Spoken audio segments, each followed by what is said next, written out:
Welcome to Invest in Yourself, the Digital Entrepreneur Podcast. Join the podcast mogul Phil Better as he interviews successful entrepreneurs that make their living in the digital world. Now, let's join your host, Phil Better, and his special guest today on Invest in Yourself, the Digital Entrepreneur Podcast. Ladies and gentlemen, welcome back to Invest in Yourself, the Digital Entrepreneur Podcast. I am, of course, your host with the most, Phil Better, and today I am pleased to have the host of Mark My Words, Marc Schmidt. Mark, how are you doing today? I'm doing great. Thank you for having me on your show. I appreciate it. It's a pleasure to have you on, Mark. I was fortunate enough to be a guest on your show earlier this year, and it was a great time. And I'm glad to have you on my show to return the favor. Mark, tell me a little bit about yourself. Introduce yourself to my audience so that they can get to know you as well as I do. Well, I am Marc Schmidt. I am the host of Mark My Words. It's a podcast where I invite entrepreneurs like yourself onto the show to talk about their journey in their life and career and what I usually call the crossroads of their life. And yeah, I basically just sit down and get to the root of like what makes them tick and what caused them to maybe shift gears in their life and their career. I've also been working in the broadcast industry for a whopping 17 years now. Can't believe how fast that time is gone. It's insane how fast time flies sometimes. Yeah, and as I've gotten older, like, I can't believe it is. I don't know if I can say what the date is today, but you're free to say. We don't.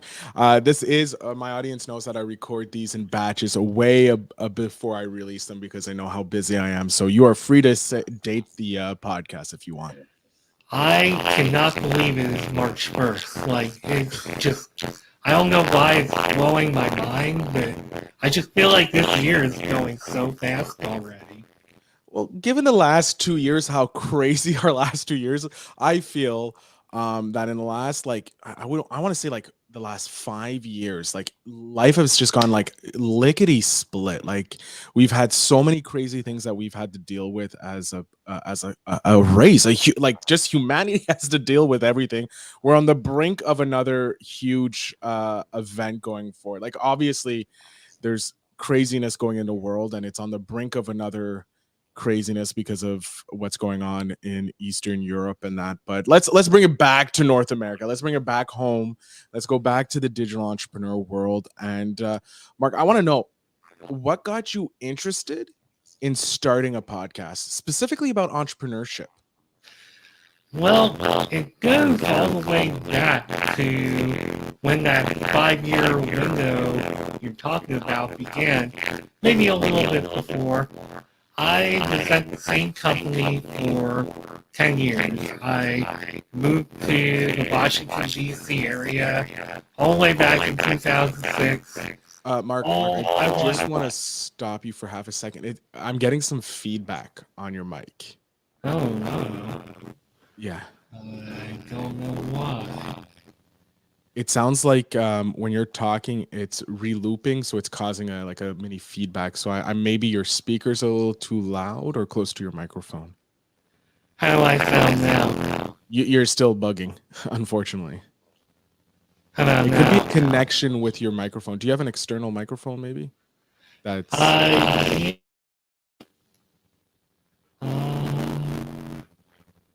Let's see. Well, echo cancellation is on. Maybe take off. I know echo cancellation sometimes causes some issues with. How about now? Perfect. Yeah, it was the echo cancellation. But sometimes echo cancellation does cause that issue.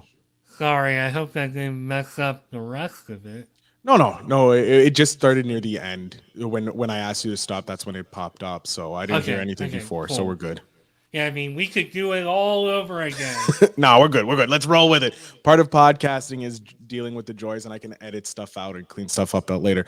So yes, you were saying about 5 years ago, you started jumping into the entrepreneur podcasting world, you said?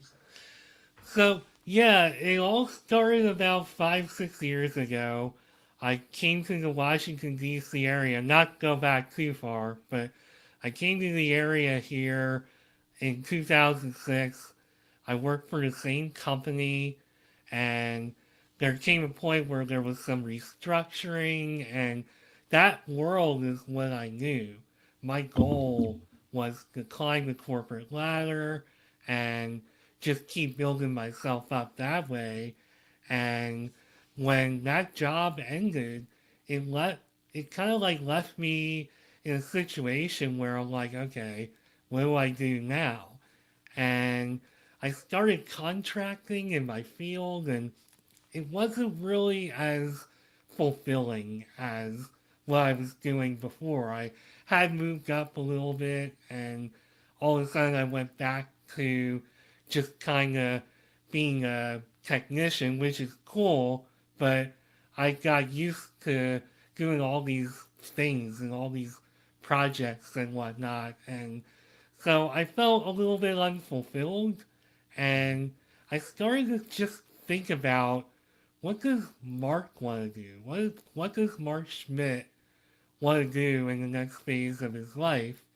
And I started to just think about some things I dreamed about doing when I was younger, like being a public speaker and putting myself out there to just talk about my journey in life.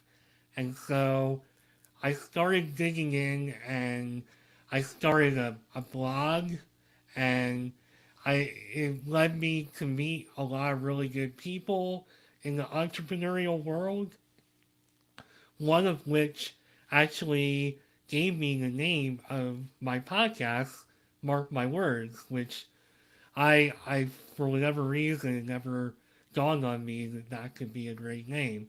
But just I learned a lot of stuff like that, and I really enjoyed like the the atmosphere and the environment of digital media and the people I was meeting and their perspective on life. Like I felt a connection, Mhm. and to try to make the story not too long, one thing led to another. I started getting encouraged to make video content and to even perhaps start a podcast. As and a lot of this stuff that I was doing, video content wise, was on LinkedIn. I started going to something called LinkedIn Local, and I Mhm. started meeting all these people who were just really cool and behind me and really encouraging me to put myself out there. And as I did that, I was like, you know what? I think I could maybe do a podcast. Like, I feel for whatever crazy reason, this feels like a comfortable thing to do. So that kind of led me to just doing my research on okay, what kind of mic should I have? How can I do this at all? Like, what's I'm not that there's like a set process, but Mhm. what's a process that I could follow that could be comfortable? How would I get guests? And I think rather than just doing a podcast where it's like, oh, I'm just gonna like, I have a podcast. I'm gonna just talk about whatever, which Yeah. I think some people do, and I don't mean to, make that voice and make light of doing that, but I think I'm kind of like pretty driven. Mhm. So if I'm gonna do a project like that, I want to do it right. So to me, it was like, what's the best way for me to have a niche and have a podcast and do, like, put out a real product? And I thought the best way was to pay tribute to all the people that I have met and have not even met yet and interview them and talk to them about how they got to where they are. And it has been a really fulfilling and inspiring experience. And I've been doing it for 2 years now. I'm in the middle of producing my third season right now. And it's been awesome. That's how I got here. I love it. I love it. And I can understand it. Like going back to your saying to that there are some people who have those podcasts that just talk about general stuff, which is fair. They're allowed to have that podcast that don't really have what we want to call a niche. They're general talk radio, if we will. We can compare them to talk radio versus, specific masterminds or specific shows that are on talk radio that talk about specific things. Like both of us, we talk about either digital entrepreneurship, entrepreneurship in general, podcasting, all these other things.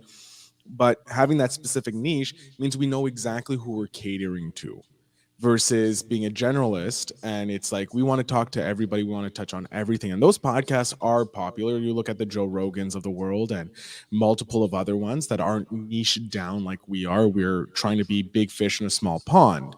So when you started talking with entrepreneurs, like what was your goal? Like, was there a specific goal behind it, or was it just like you said before, to pay homage to them?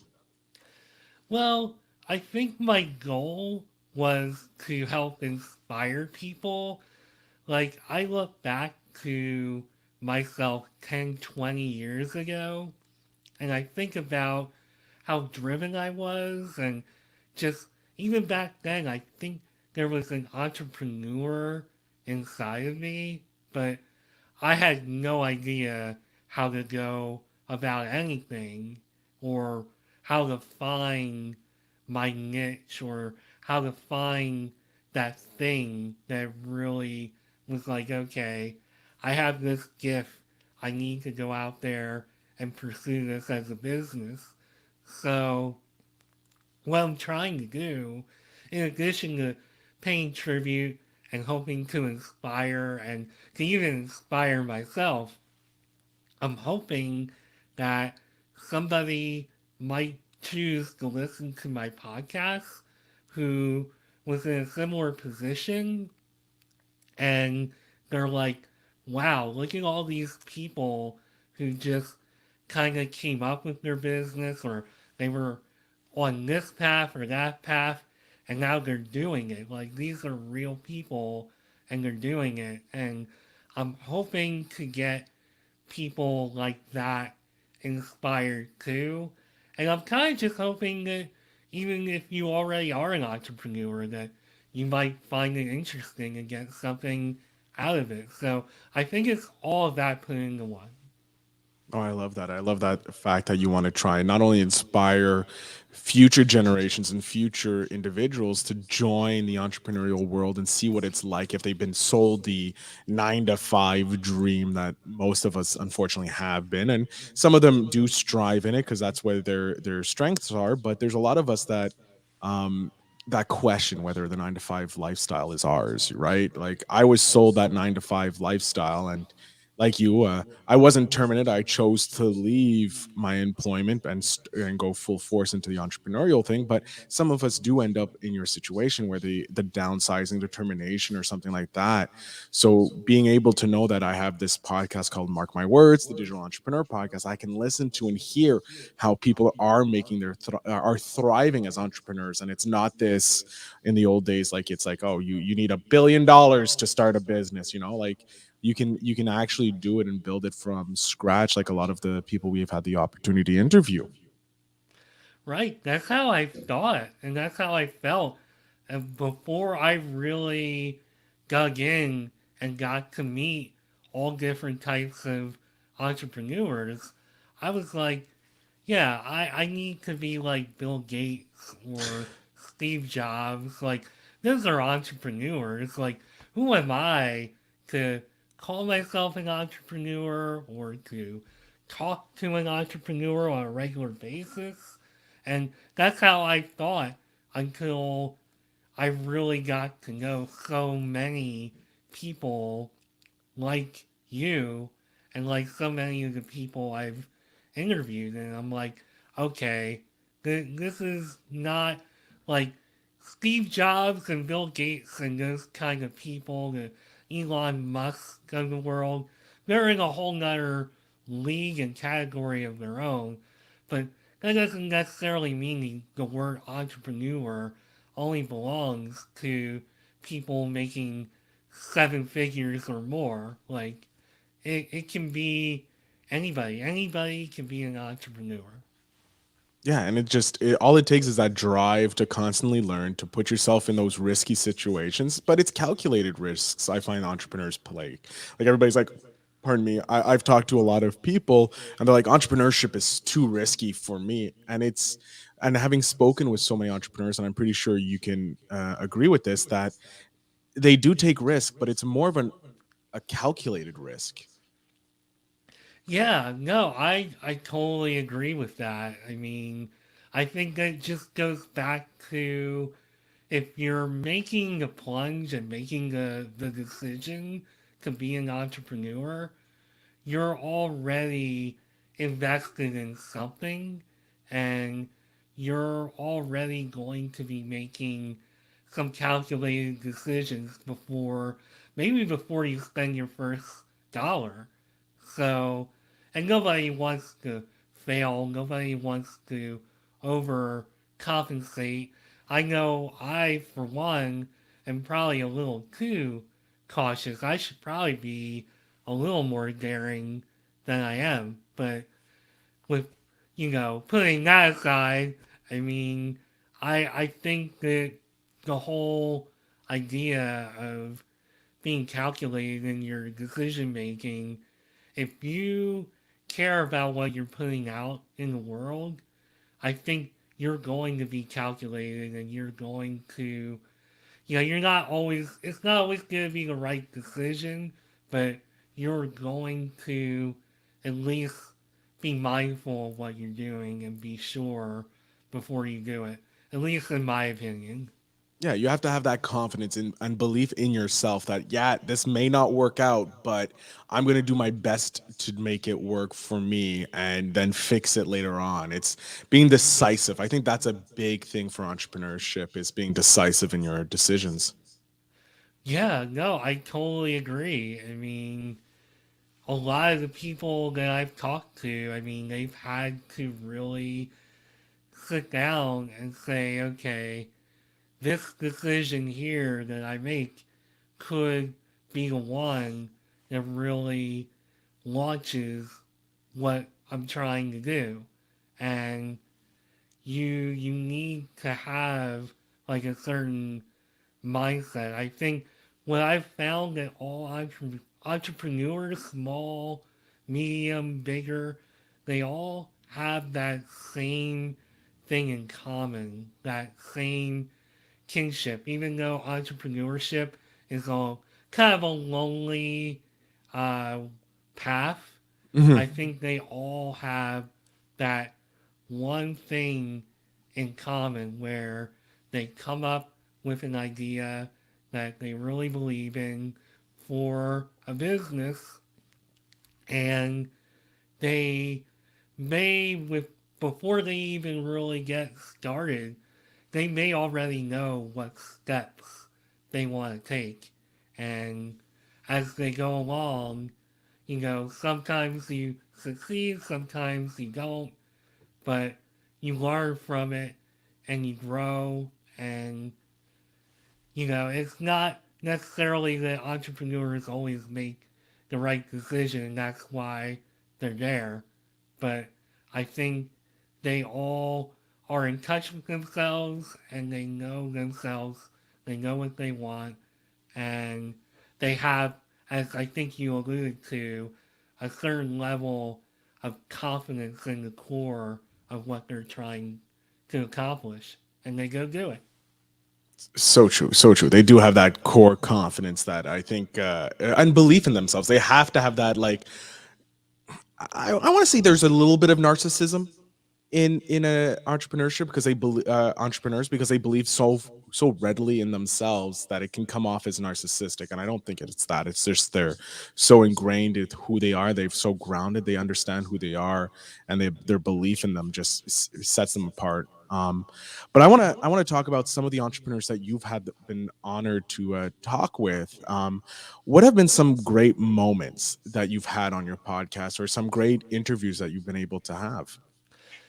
I think some of the best moments that I've had on my podcast have been the ones where I asked a question as if I was, maybe not the most educated on a topic, and that entrepreneur was able to step up and say, hey, wait a minute, what you're talking about here is not what it's not quite the way that I do this, or it's not quite the way that I do this process. And they kind of put me on the spot almost. And it may sound a little bit crazy, but I almost like when they kind of, not in like a harsh way, but I In like an kind of, educator way, they educate you in the proper methods that they do their stuff. yeah, so I kind of like getting put in that situation when I'm talking to somebody, because I think it puts the listener in a situation and puts the host in a situation where they really like learn something and get something a little bit more out of the podcast than just, hearing a conversation and dialogue and bada bing bada boom, it's over. Like it, Wham bam, I thank you, think ma'am. It's done. Yeah. I think it creates a little more character. Like I like when there's a little bit of character and maybe a little bit of like those unpredictable moments. Nothing to the extreme, obviously, but just I want in some cases to create that type of situation, which is why I'm so open minded about who I have on my show. I mean, it's not like I only focus on business professionals or coaches. It's pretty wide ranging. I mean, I've had like Gigi Green, who owns her own production company out in Hollywood, and she talked about her journey as a TV writer and kind of how she expected some of the credits that she earned on a show to just kind of speak for themselves, but she learned that she had to invest a lot of time and effort into her career. Like, it wasn't just gonna all happen magically. And that's one type of entrepreneur I've had on. I've had somebody like Ryan Sullivan, who is very young, and he's really just starting out, not really traditional, but he's built up a good business already, producing podcasts. He has a staff, and I think that's showing how you can just build yourself up regardless of what age you are. I have somebody like Kenneth Lang, who helps to mentor people who are a bit older, who are all of a sudden out of the job, and he's helping them to refine their footing in the entrepreneurial world or just in the work world. I could probably go on and on. I mean, Lila Smith of Say Things Better You're is just name dropping. absolutely. You're just like, look at all the people I've had the opportunity, and I appreciate it because it does make people go, oh, I've heard of that person. I want to join. Go ahead and listen to the Mark My Words podcast and help you. And I'm always for that. I do want to know. Out of all the interviews that you've had, you must have had the opportunity to learn so many great lessons from these entrepreneurs that could benefit yourself. And I would love for it if you could maybe pass on a tip or two that you've learned from your entrepreneurs that you've had the honor to interview to my audience so that they can actually learn a bit more about the entrepreneurs that you've interviewed. I think the biggest lesson that I've learned really is to stay positive and keep believing in yourself and your product, and know that the original idea, the original premise, the original blueprint, whatever you want to call it, there might be a core to it that stays intact, but be ready to make adjustments and to evolve as you go.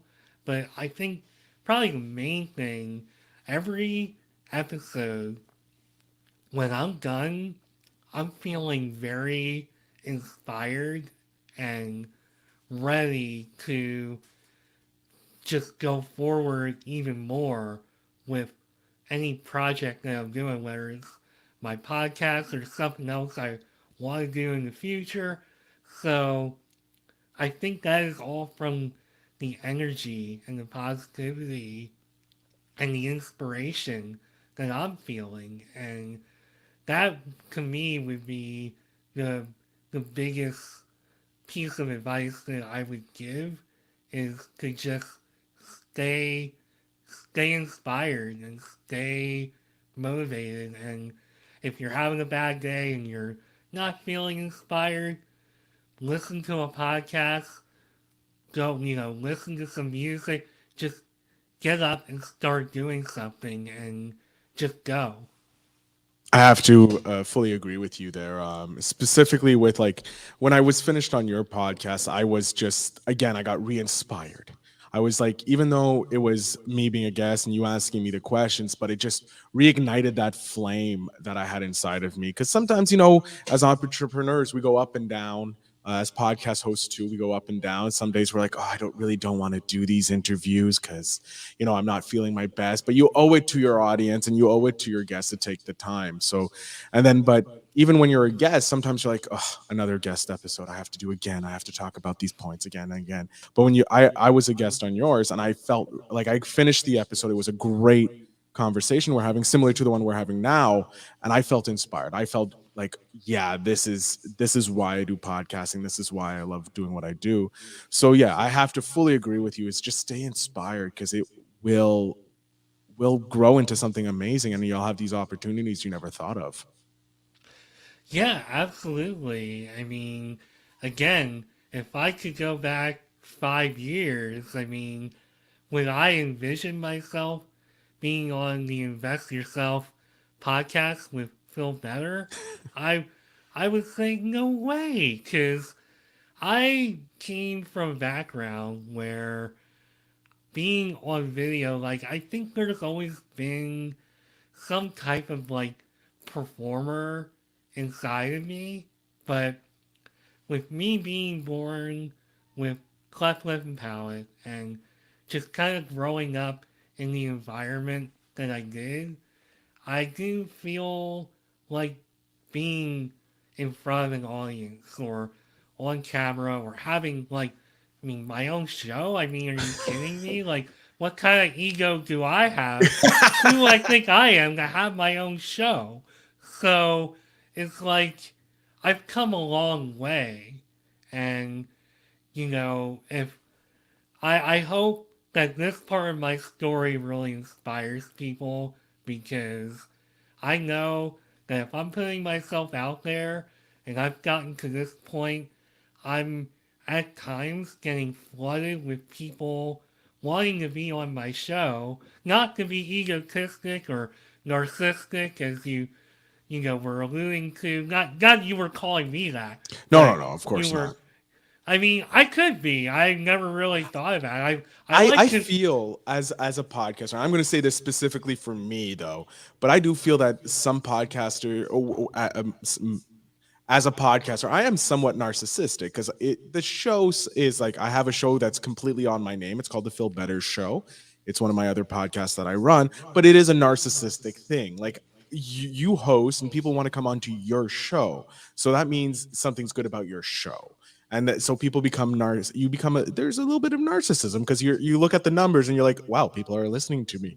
I'm amazing, so there is a little narcissism in it. And yeah, I think like you alluded to before, saying that you never thought you would have your own show. You didn't think growing up with the cleft palate and that people wouldn't want to see you, and now you're with the internet. You have access to your own show. You have your own ability, your own radio show, your own TV show with thanks to YouTube and the streaming, that we can be ordinary people can become the celebrities that we all inspired to and looked up to when we were young.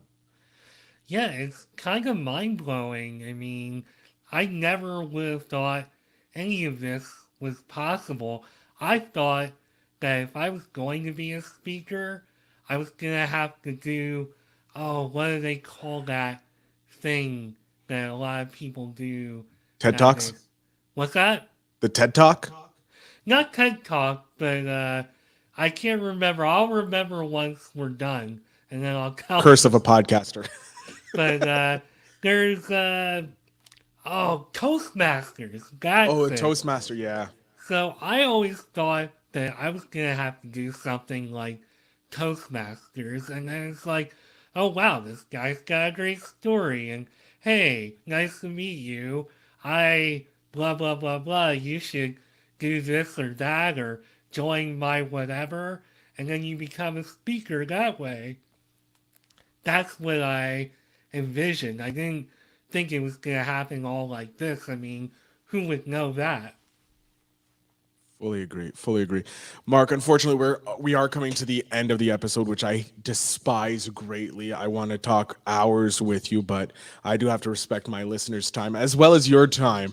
So, Mark, I'm going to jump off the screen here. I want you to tell my audience where they can find your podcast, how they can connect with you if they want to hear more amazing, inspiring entrepreneurial stories from your podcast. So, the floor, sir, is yours. All right, I appreciate that. So, if you want to find my podcast, you can go to iTunes, you can go to Audible, pretty much everywhere where podcasts can be found. The one place it's not at, it has nothing to do with anything political going on. It has more to do with something I've been dealing with for a while, but I'm not on Spotify. And again, it has nothing to do with anything political there. Just has to do with something technical, which might be my fault. But you can also find me everywhere on social media. I'm on Instagram at MarkMyWords6. You can find me on Instagram just with my personal handle at Nimrod79. I'm a huge Green Day fan, so Nimrod79, Nimrod 1979, whether you're on Instagram, Twitter, pretty much anywhere on social media. And you can just find me on LinkedIn. Feel free to connect anytime. I talk about careers, entrepreneurship, and talk about what I'm doing with the podcast. So you can find me there at Marc Schmidt, spelled Marc, and last name Schmidt. So I think that covers it. Awesome, Mark. Thank you so much for being an amazing guest. And to my audience, if you check the show notes down below, you will definitely find all the links to Mark's social media, both for his show and his personal brand. And I do highly suggest that you go ahead and connect with him because it is a wealth of knowledge that he has access to, and he's openly sharing it for free. So make sure you go ahead and check out his stuff there. Again, Mark, I want to thank you so much. It was a great pleasure to talk to you again and continue our conversation from your podcast. So thank you again for being a guest. Well, thank you for having me on your show. I really appreciate it. And being a guest on shows is something I haven't done too much until this year. And it's presented a new challenge because I'm so used to being the host. But this has been a great experience. Thank you for your time, and thank you to your listeners for their time. Well, on behalf of my audience, you're welcome, and of course, for me, thank you again, and you're welcome. Welcome back anytime. My audience, once again, remember if you don't take the time to invest in yourself, no one else will. So make sure you do that. And I thank you again, and I'll see you in the next episode.